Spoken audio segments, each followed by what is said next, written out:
Okay, well, I got to tell you a story about a guy I know really well. Let me just block this here. This guy is an absolute loser. And I don't mean loser in the social context sort of way, like he's a bad guy or anything along those lines. I mean, he's just been losing at life for the majority of his life.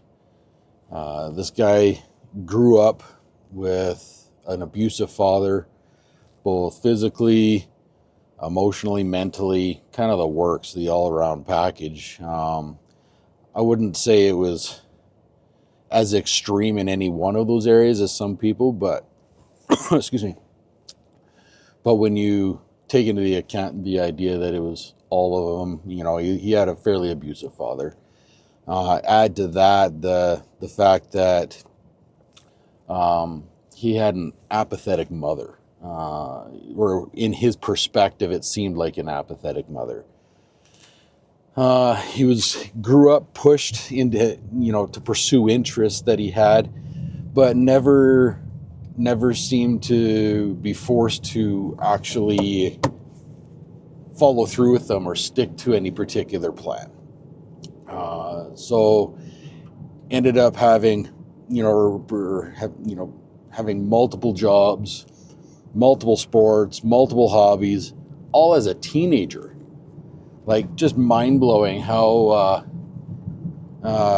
much he kind of bounced around as even a teenager, which obviously led into issues as an adult as well. At the age of 19, he grew up as actually within the Mormon faith there, and at the age of 19, being that dutiful Mormon, served a mission for the church for 2 years and was down in California there. Once returned, he, at the age of 21, he married a girl he had never previously known. He married her 4 months after only 4 months of dating. Now, with that said, they're still married to this day. 23 years later, they have 2 full-grown boys that are absolutely incredible. Both are in university and doing fantastic. But kind of a miracle there, and having married so young and really not knowing each other properly either was a struggle for them for a long time. So at the age of 23, though, their first son was born, and then 2 years later, the second son was born. And at that point in his life, he was just running off of his emotions with an immature mind or immature and completely unskilled brain.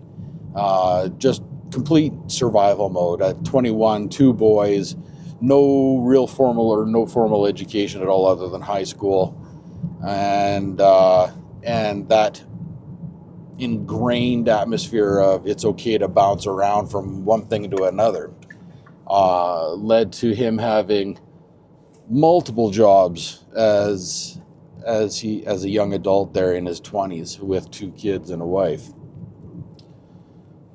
With that in mind, and being so immature, obviously there was bad spending habits involved, and they nearly came to bankruptcy, or came very close to the cusp of bankruptcy at least twice in their marriage, which was a big impact on them, obviously. I mean, why wouldn't that be, right? But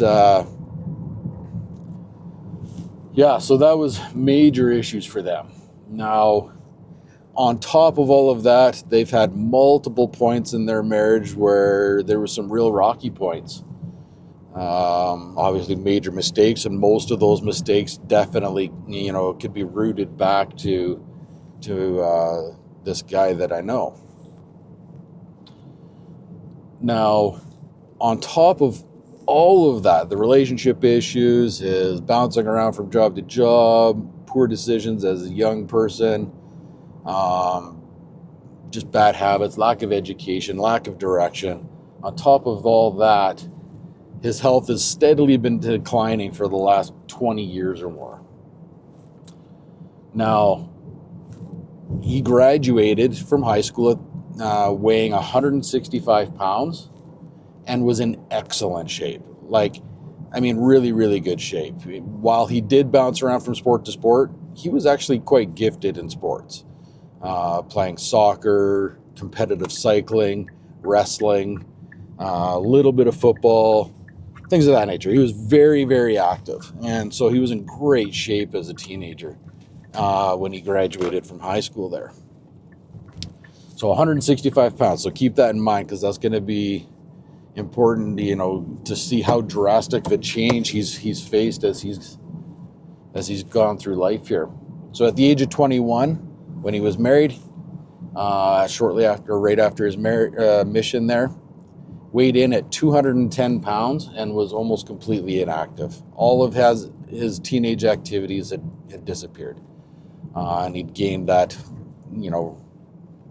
45 pounds or so, right? So a lot of weight he put on. Now, with that said, he wasn't morbidly obese or anything like that, but it was a lot of weight, and it was certainly almost all 100% fat. There was a little bit of muscle bulk there just from natural maturing, but he put on a majority fat. By the age of 27, he had developed a hiatal hernia. Now, if you don't know what that is, it's a hernia at the valve at the top of your stomach, that from your esophagus to your stomach, and it's what keeps the stomach acid in your stomach, as opposed to going up your esophagus and giving you heartburn. So that forced him into medication, daily medication, and has been on that ever since. By the age of 30, he became a peace officer and weighed in at 220 pounds. So still putting on weight. Now, he was a touch more active at that point. He got into some, powerlifting and other types of small activities, things of that nature. So there was muscle there, but definitely put on some weight as far as fat as well.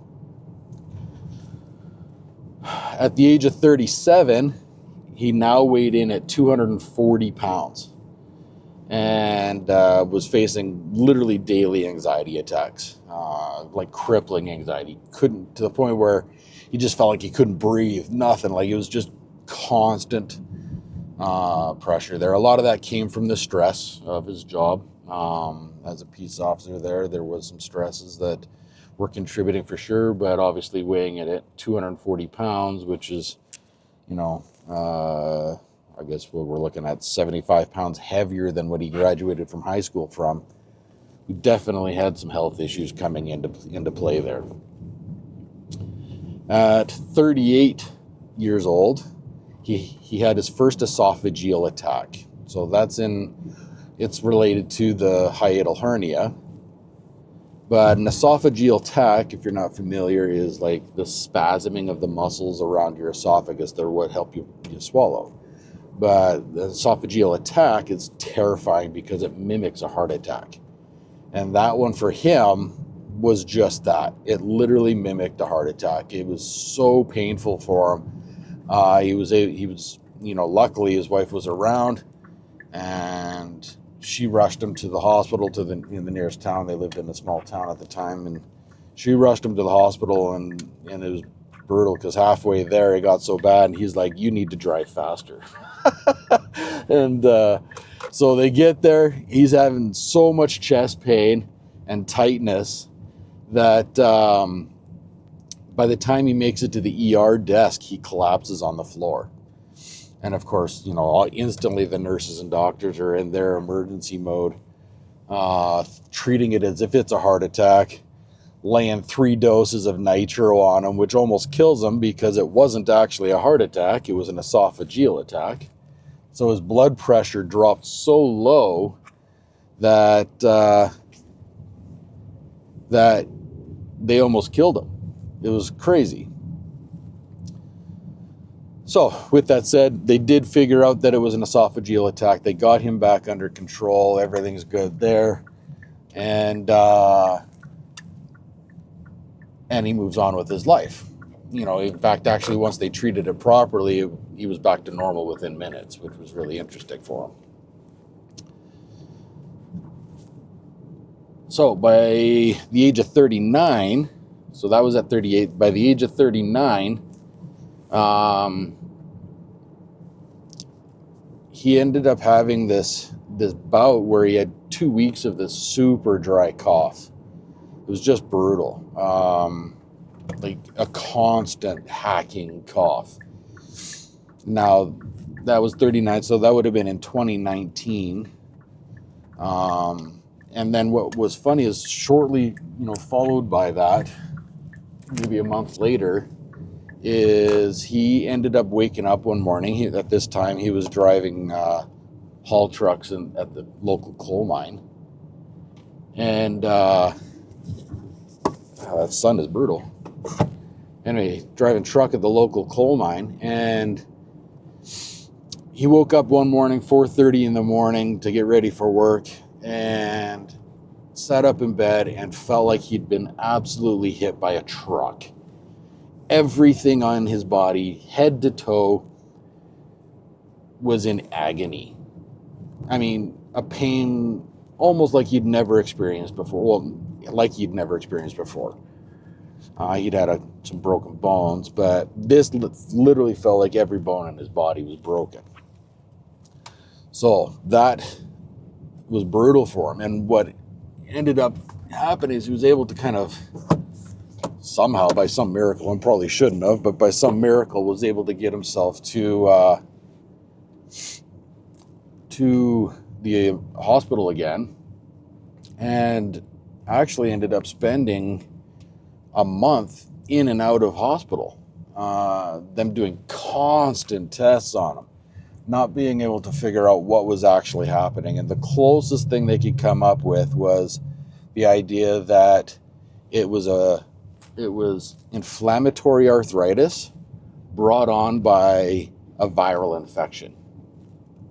And they just didn't have an answer as to what that infection was. Now, keep in mind the date there, that was around 2019 to early 2020.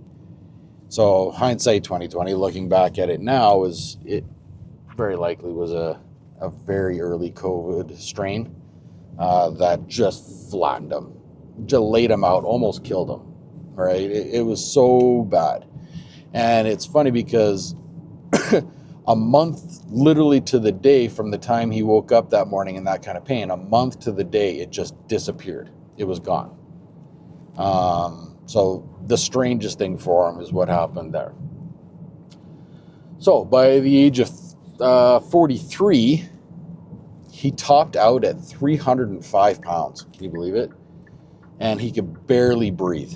Again, dealing with anxiety, not necessarily daily, but dealing with anxiety, can barely breathe, both because of pressure on his chest, so his diaphragm's not expanding or anything like that, but also because of inflammation, like through his nose. He can't breathe. Like it's like sucking air through a straw full of water.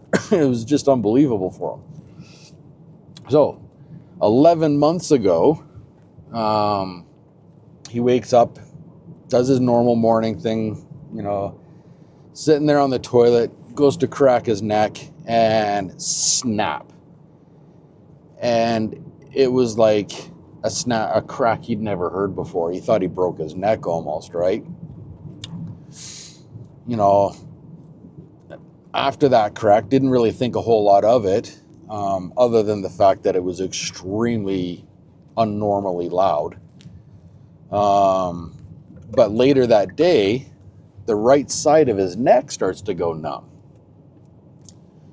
And then over the course of a week, his shoulder, into his chest and the back of his shoulder there, into his back, and then creeping down his arm all the way to his fingertips, go completely numb. Numb. Like you could cut this guy and he wouldn't feel it, kind of numb. So pretty incredible that out of a simple crack of the neck type of thing that happened there. Yeah, so 3 months ago, he had his second esophageal attack. Now, that one portrayed differently. And this is what made it so dangerous for him, is it didn't feel like the first one. It didn't feel like that painful chest, heart attack type pain. It felt like he couldn't catch a full breath. And he struggled with that for hours, just kind of constantly going, trying to catch a big full breath. And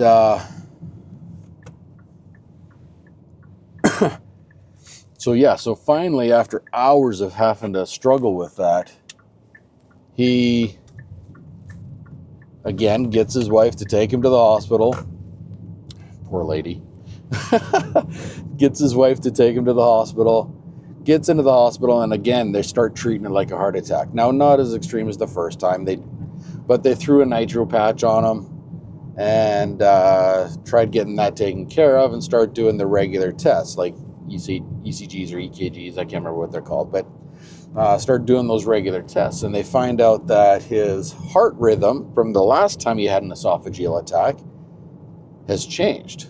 So there has been a heart event. So immediately they order an ultrasound. They go do the ultrasound and find out that he has thickening heart walls. Now, there's no sign of a heart attack, thankfully, but thickening heart walls is nothing to be real proud of either. Again, they do all their typical testing, blood work, the works there, and find out that other than the high blood pressure and the thickening heart walls, he is in great health. And his weight, of course. But other than that, he's normal health. So they get him on the blood pressure medications and send him on his way home. Problem is that he feels like he's dying slowly. I don't know if you've ever felt like that, but you just have your body kind of yelling at you and you have this inclination, like, I feel like I'm dying. But yes, that's the way he feels on a fairly regular basis, is this sense that his body's giving up on him. So now, as of this moment, he weighs in at 281 pounds. So he has lost some weight, but hasn't lost all of it. And he's still definitely obese. And struggling with all those regular things, anxiety, breathing, both in the pressure in the chest and in the nose, and like inflammation, deals with chronic pain, so he's always having to figure out ways to control the pain and go from there. And what's funny with that, the chronic pain in the past, he was taking ibuprofen like it was Tic Tac, which obviously wasn't helping his heart. So that has stopped, and he's had to figure out other alternatives to be able to deal with his pain. So, if you haven't figured it out by now, you may have figured out that this story is about me. And my name is Andrew Telfer. And I'm not ashamed to say it, but, I've come to the realization and through introspection that I'm a loser. And I've told you this story because I'm sick of being a loser. I don't want to live this way the rest of my life. I want to progress. I want to get better. And so I've chosen 3 areas of my life that I want to master over time. And each of these areas will have multiple skill sets or topics within them that will need mastery in their own right. And so, so I want to do that. And I want to take you on this journey with me. And what's funny is the thing that really brought this to mind for me is I've been reading the book Mastery by Robert Greene. And there's some fantastic stories in that book, but one of them in particular was about this Buddhist monk who believed that enlightenment wasn't the end goal. It was merely a waypoint along the way. And that the main goal was continued growth throughout your entire life. And he believed that if you stopped that growth and you stopped learning and and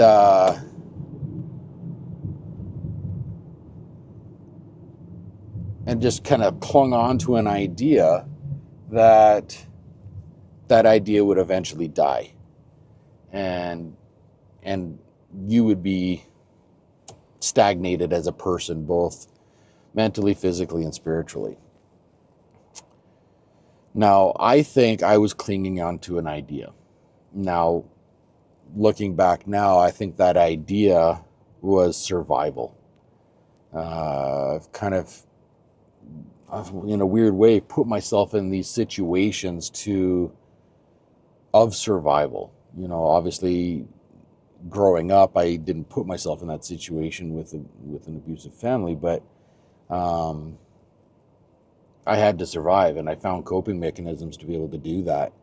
Not all healthy. In fact, a lot probably not healthy, which led into my adulthood, and I took those same coping mechanisms of bouncing around from things and inattention and whatnot, and brought those, and I clung onto that idea. And I think what happened along the way is I died mentally and spiritually at some point.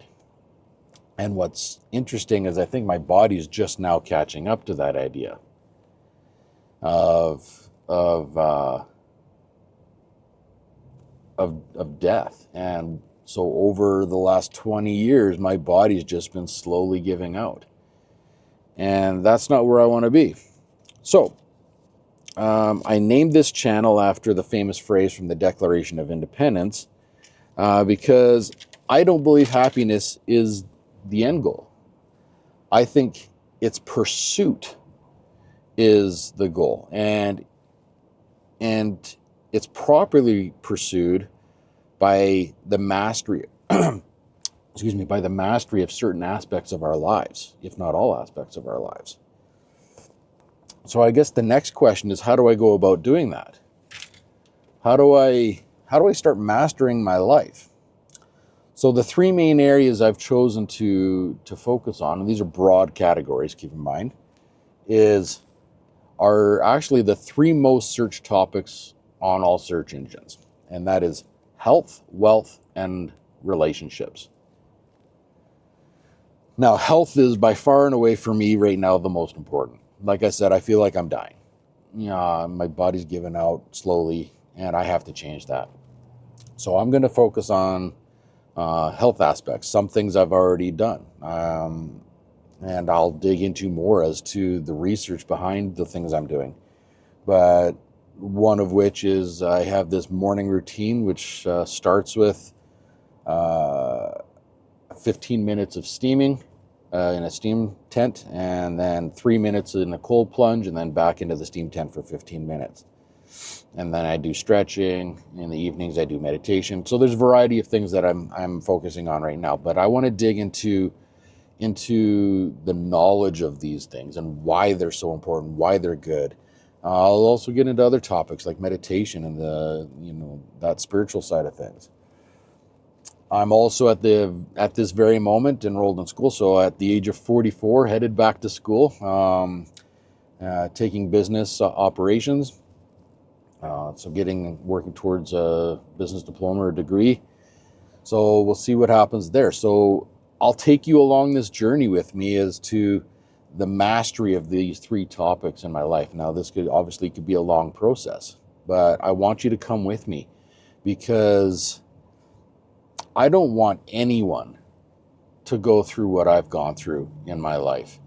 I don't want anyone to have to feel that pain, both physically, that mental, degradation, the depression, and the feeling down on yourself like you're not enough, like you're a loser, like I said at the start.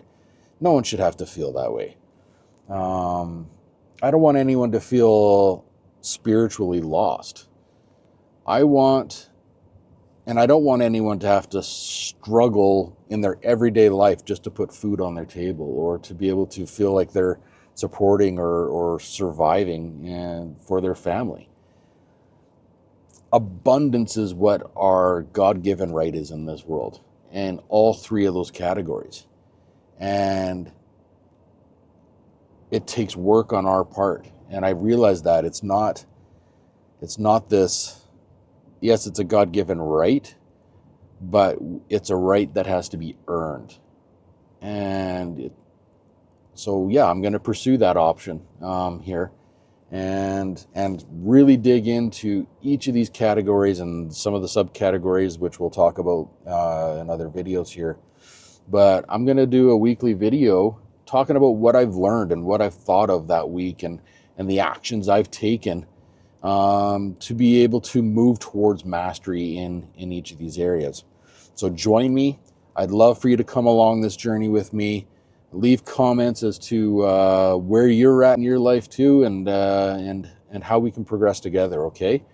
But yeah, I look forward to this. I'm super excited about how this feels, and it's felt like it's something I just need to do, and to be able to share, both to get it out, but also in a way an accountability situation. Like, these are changes and commitments that are big and take time, and let's face it, you heard my story just there. That's not always been a strong point for me. So I want you here with me, but I also want you here for me to be able to come through this with me, okay?